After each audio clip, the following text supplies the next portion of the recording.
Good morning, everybody, and welcome to today's Success Life Live.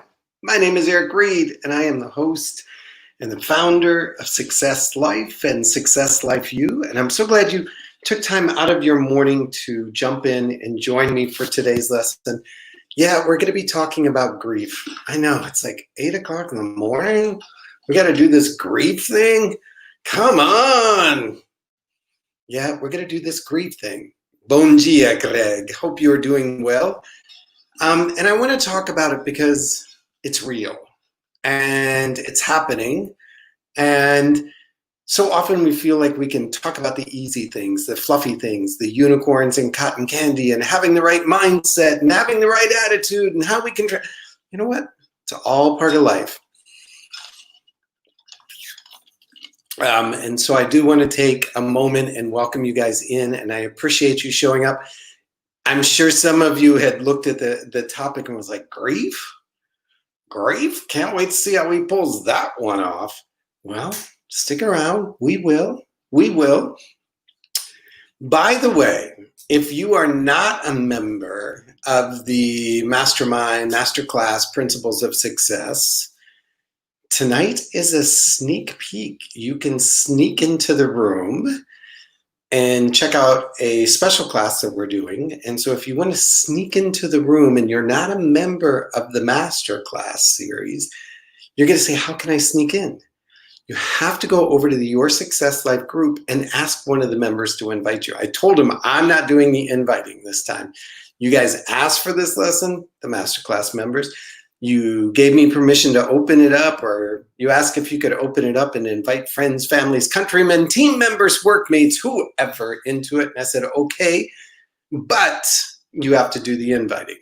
So if you want to be in the class tonight, the master class, it's at 7 o'clock, but you got to go over to the Your Success Life group and say, I need an invite, and they'll take care of you.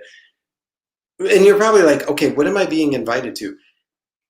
We're doing a masterclass. This is July. We decided to sort of mix it up, and we were talking about the ladder of intention and how it impacts every single decision we make, every single action we make. Everything in our life has gone up and down this ladder. And so often we get the steps in the ladder wrong, and then we wonder why our lives are turning out the way we did. Our businesses, our relationships, our finances, our health, whatever it is. And I was like, they're like, oh, we need this lesson right now in the middle of the summer, etc. I was like, okay. So that's what it's about tonight. I don't think I've even taught it here in the live. No. I often teach this when I'm working with teams and organizations because it helps break down some of the bad communication, some of the misunderstandings that often happen. That expression, the best of intentions kind of thing. So that's tonight. And like I said, if you want to, if you're a coach and you're like, hey, I'm sending you to this class and we'll talk about it next week, trust me, they will be coming back with lots of fuel for you, or a team member organization. I don't know if you've been explaining to your spouse what this whole personal growth thing is about and how you wish they would participate. Here's a chance to drag them. Well, don't drag them. Have wine, cheese, that kind of thing on the table, and then join us at 7 o'clock. And if you want an invite, there's a couple people in the room already that could give it to you. So you still have to head over to Your Success Life group and ask them for the invite, because I'm not sending it out. And when this is done, this is done. This one's going packed and wait in the archive. I'm not going to be recycling this one every week. But I will tell you, once I began to understand this ladder, once I began to understand information intention and all of the pieces in between, and how it's almost like that game of Chinga. If one piece is missing or if one rung is missing, how it just totally screws up everything. And so it's almost a self-coaching guide in a way. So that's tonight at 7 o'clock. We're going to be talking about grief here. And so before we get started, I really want everybody to just take a moment, take a deep breath. It's grief. Now, I could pretty code it, but I'm not. It's grief. And we're going to talk about it, and we're going to be honest about it, and we're going to feel into it, and we're going to really know what we're talking about when this is done, so that we can become better people, that we can begin to move back into our story, that we begin to move back into our purpose, that we begin to understand better how we see the world. So if you're ready for the lesson, I'm ready. I'm actually a little excited about it. So take a moment, get your feet firmly planted on the ground. If you're driving to work, please don't take your foot off the brake. Just leave it there and just set the intention. Arrive here in this moment. Like, remove the distraction of what's for dinner and what should you wear to the masterclass tonight. Just remove all those distractions and say, I want to learn about this thing called grief. Okay?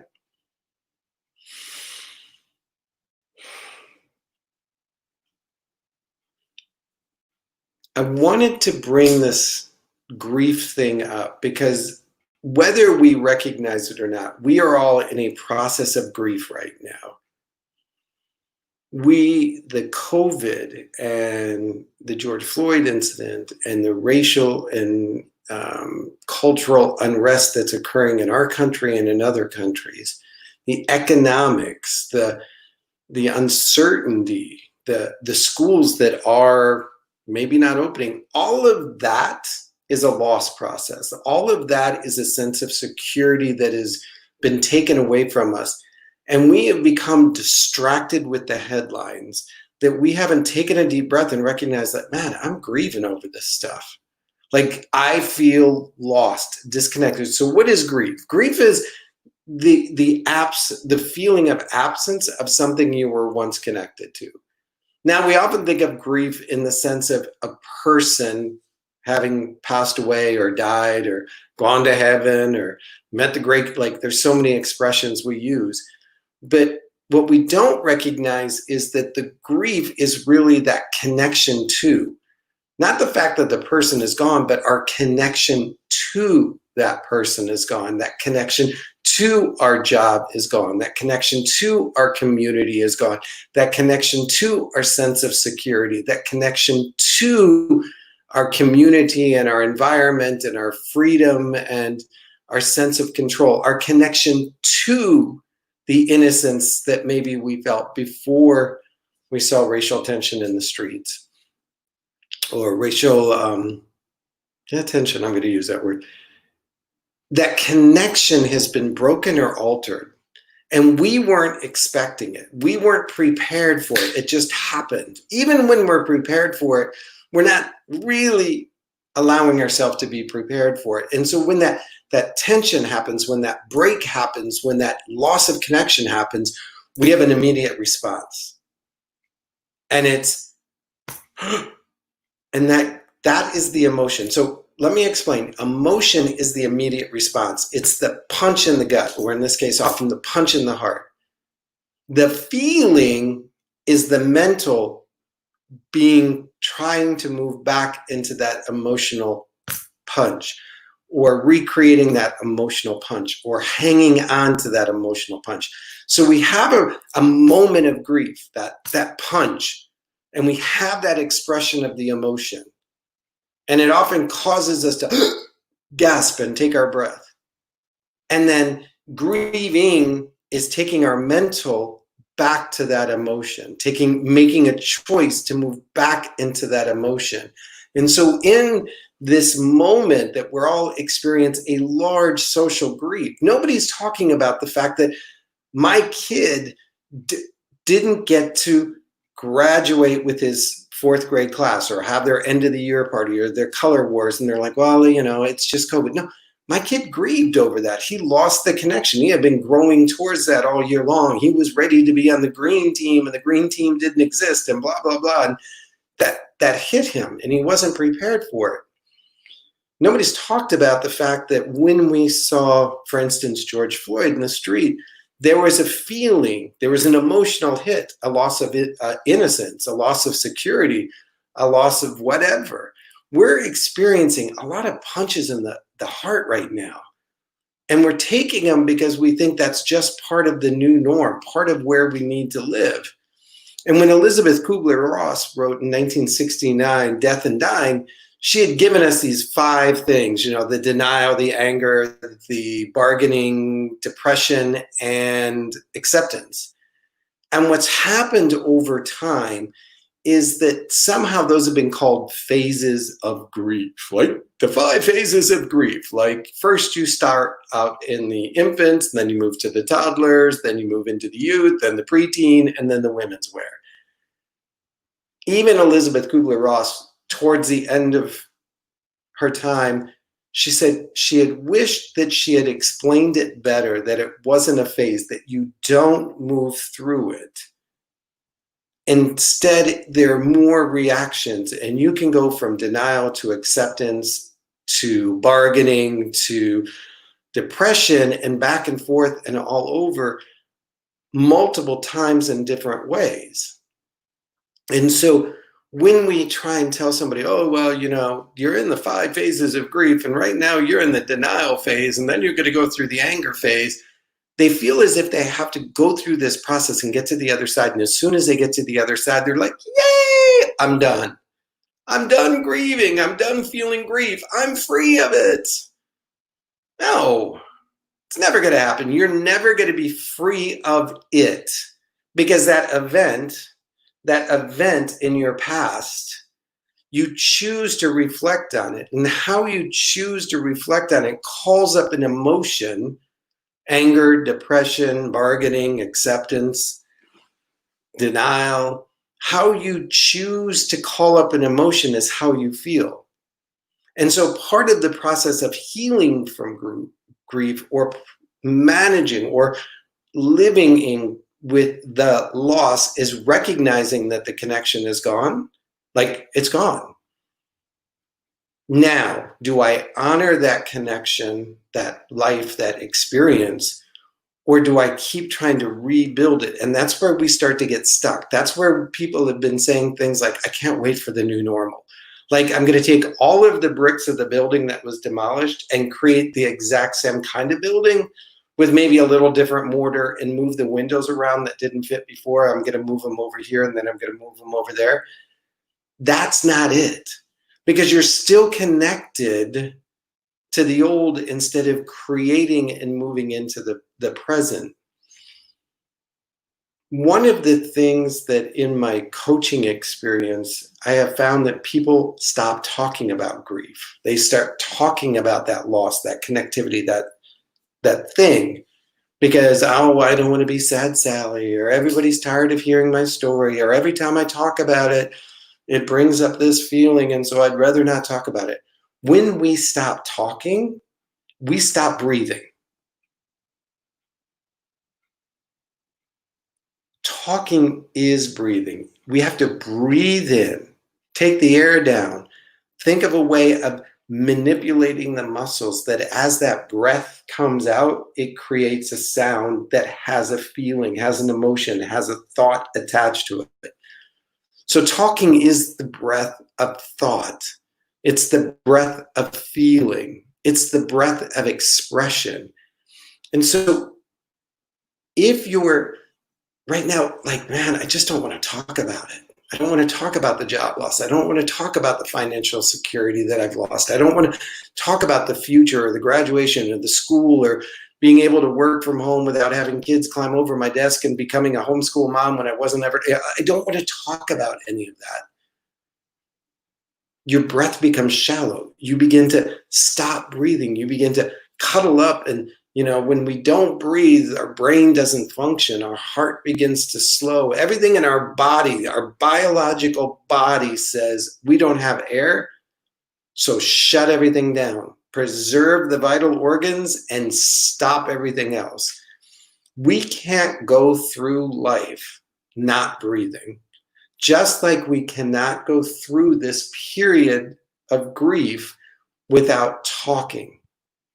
And so I encourage you, first acknowledge, you know what? The connection to this thing is gone. I used to love getting up in the morning and getting in my car and driving to my office and having my office mates and talking about coffee and complaining who took the last of the French vanilla creamer, and then sitting down at my desk and working on my project and coming home. Like, I loved all of that, and now it's gone.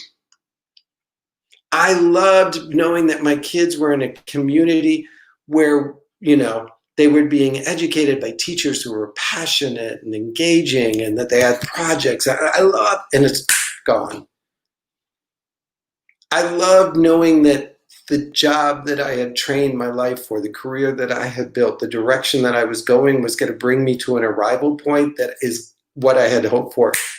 Gone.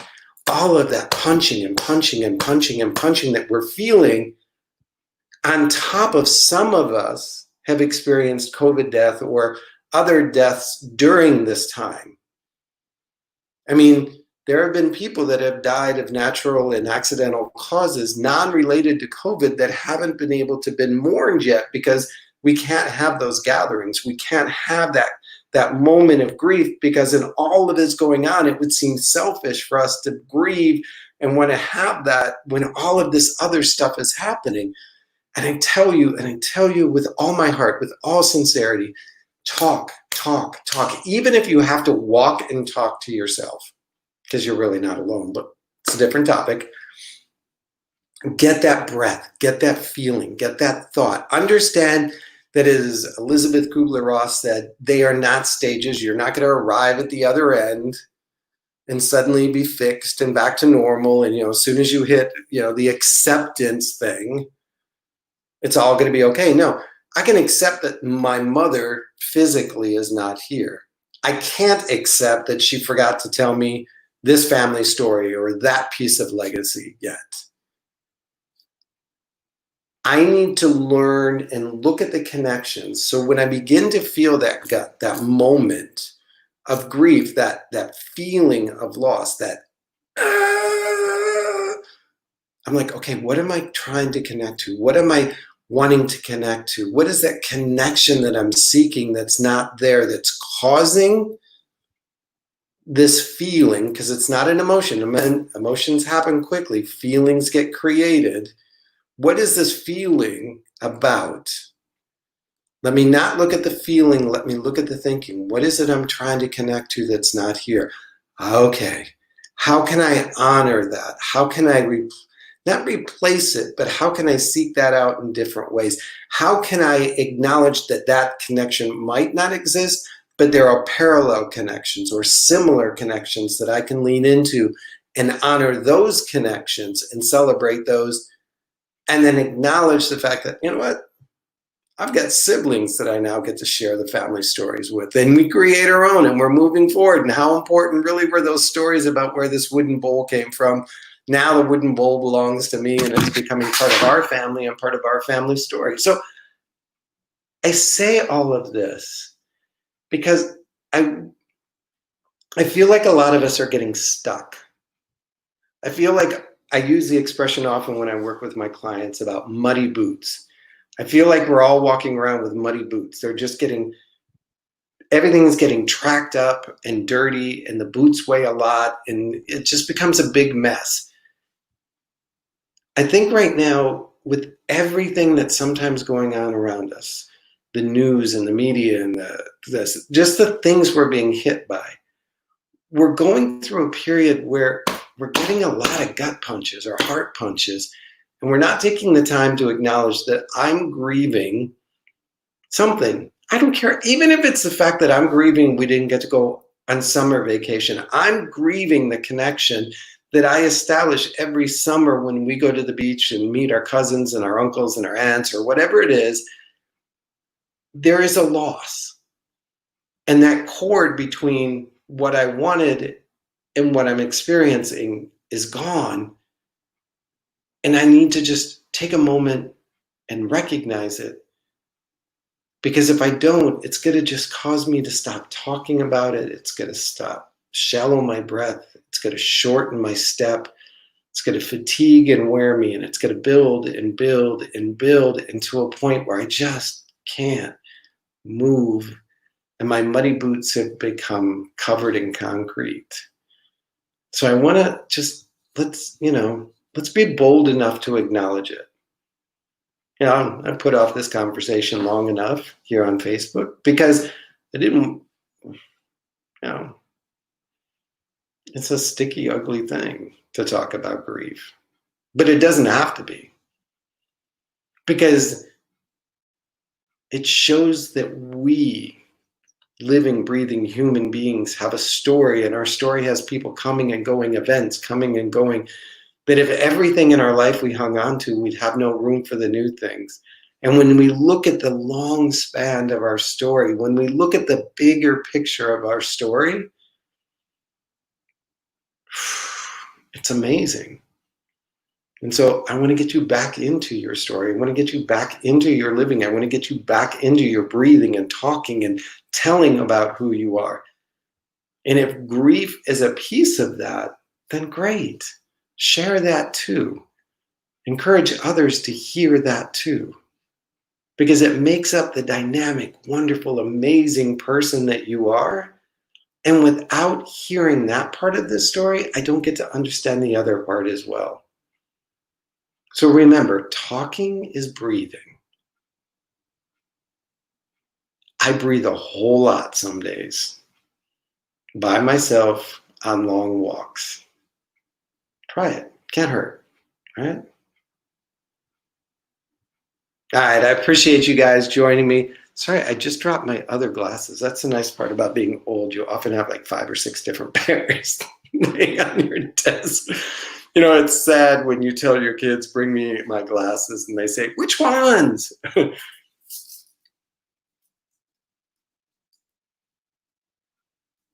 Yes. And that was another example of community grief, that we were all sharing a grief when we saw the Trade Center collapse. And we all had a point to gather around to talk about it and reflect on it. But in this current time, I don't see us doing that.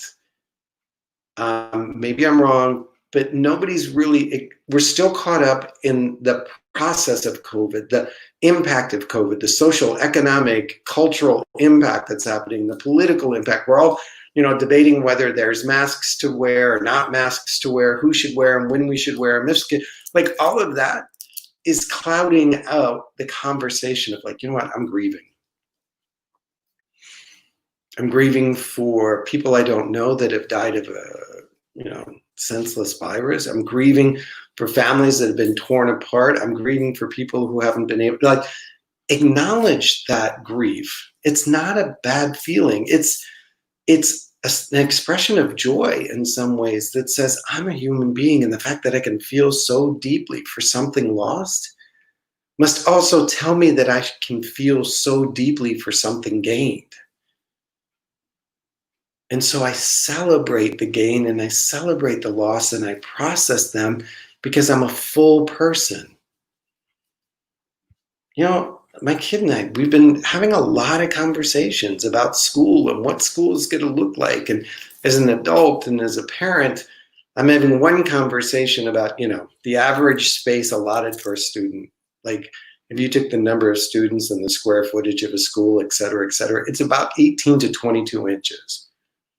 Is like what the space our kid moves in during the course of the day.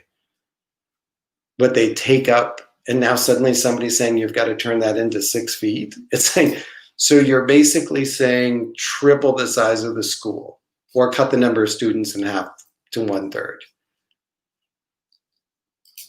I have to process that conversation while he has to process the fact that the teacher that he thought he was going to get for 5th grade might not be the teacher. It might be me. It might be a computer. It might be a whole bunch of things. There are many of us, especially I had a speaking calendar planned for the latter part of the year that I don't know if it's going to exist. I don't know if it's ever going to happen again. I don't know what it's going to look like at the end of this year or in 2 years. And that was something that had been on my vision board. It had been on my goal sheet. It had been something that I had really wanted to do, and it's gone. Now, I'm not saying I'm giving up that goal. I'm throwing that away, but I have to acknowledge that connection to those events have now been redesigned, reorganized. And there's a grieving process in that. We don't need to save grieving for the casket mourning kind of event. Remember, grief is the connection being lost. That moment when our heart gets hit and we're like, and something just snaps, that connection's lost. And I'm trying to figure out the tools to rebuild it, but in the process, it hurts. All right? So go ahead and stop working yourself like a rabbit. Stop trying to be brave and suck it up, buttercup, and push your way past it. Stop all that nonsense and just acknowledge I'm in a period of grief. A lot of connections that I had are gone, and I'm going to just talk about it because talking is breathing, and I need to breathe because when I breathe, I grow. All right? Elizabeth, freak out. Who says stop trying to freak out? That's like saying, okay, I'm just going to put a lid on this pot and hope it doesn't, a boiler. I'm going to just cap off this boiler and hope it doesn't blow and still keep feeding coal into it or heat into it. It's going to blow. The reality is we are not yeah, we're going to freak out. We're stressed. We're confused. We're lost. We're broken and disconnected in so many different ways that if we don't acknowledge it, we can't heal it. If we don't acknowledge it and say, you know what, I'm freaking out. I am freaking out about the thought that I may have to have school year 20 and 21 at my kitchen table with my children. I love my kids, but I am not a teacher.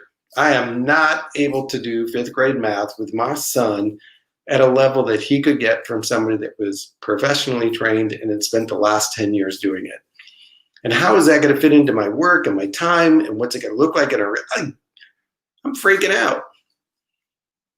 Had that conversation. Okay. Got to accept it. It's the reality. Now what am I going to do about it?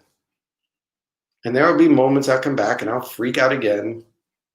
And I'll freak out again. And somebody might have to be part of the freak out. There's a lot of things happening around us. A lot of things that used to be easy are getting complicated. Because you guys know I have to have humor. I went to this checkout and it was the absolute funniest thing. So I had bought this gallon of paint. And I went to the checkout and the girl was behind the plexiglass and she had the little obligatory shoebox size cutout for you to put the item in. And then you move down and there was the open space where you would swipe your card or whatever.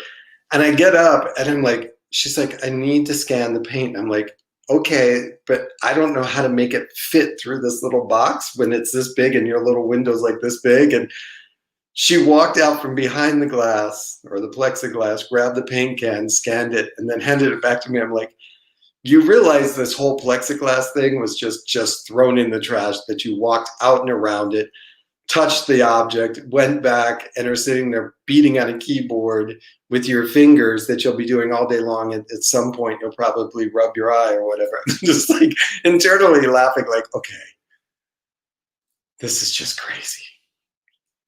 But I got my can of paint and I came home and my son and I painted. So,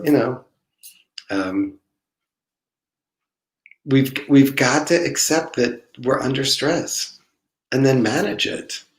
I didn't say ignore it. I didn't say pretend it's going to go away, not talk about it. We have got to take a deep breath and breathe and talk and breathe and talk and breathe and talk. All right. Sometimes that breathing and that talking may be excited, and sometimes it can be slow and paced, and sometimes it can be filled with confusion. Just talk. All right. Well, again, if you are watching this live or in the replay and it's before 7 p.m. tonight, and you might want to scoot over to the Your Success Life group and ask for an invite for tonight's lesson on the intention ladder, because I promise you, promise, I've already given somebody a guaranteed cup of coffee if they don't feel like it's good enough. So I'll make that promise to anybody else.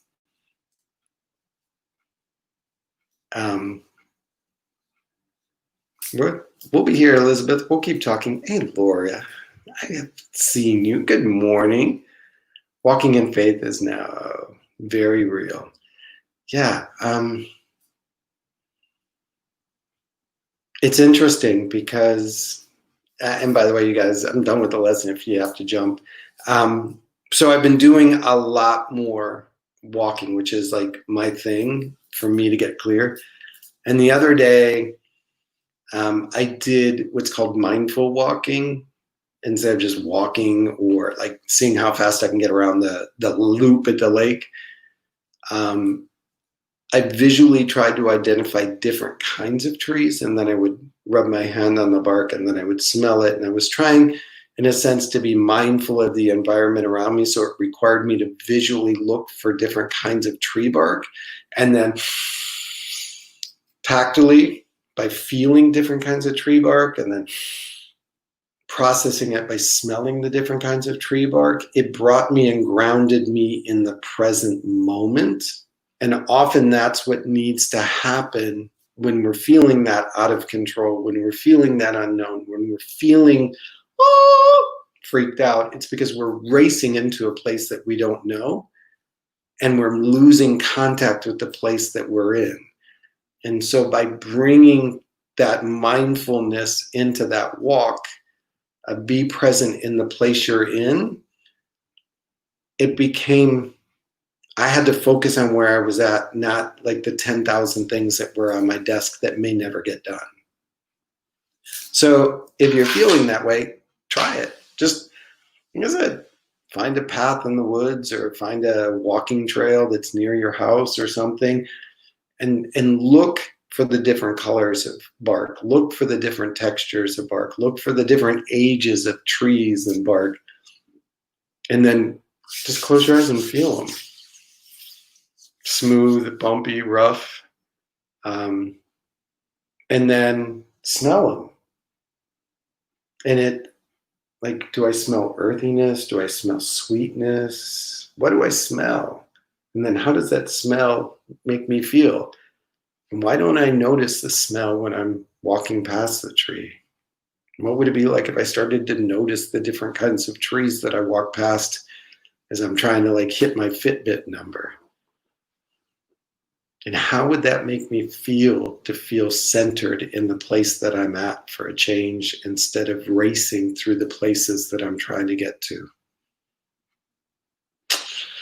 Well, wouldn't be a success life live if I didn't say, remember, you're worthy.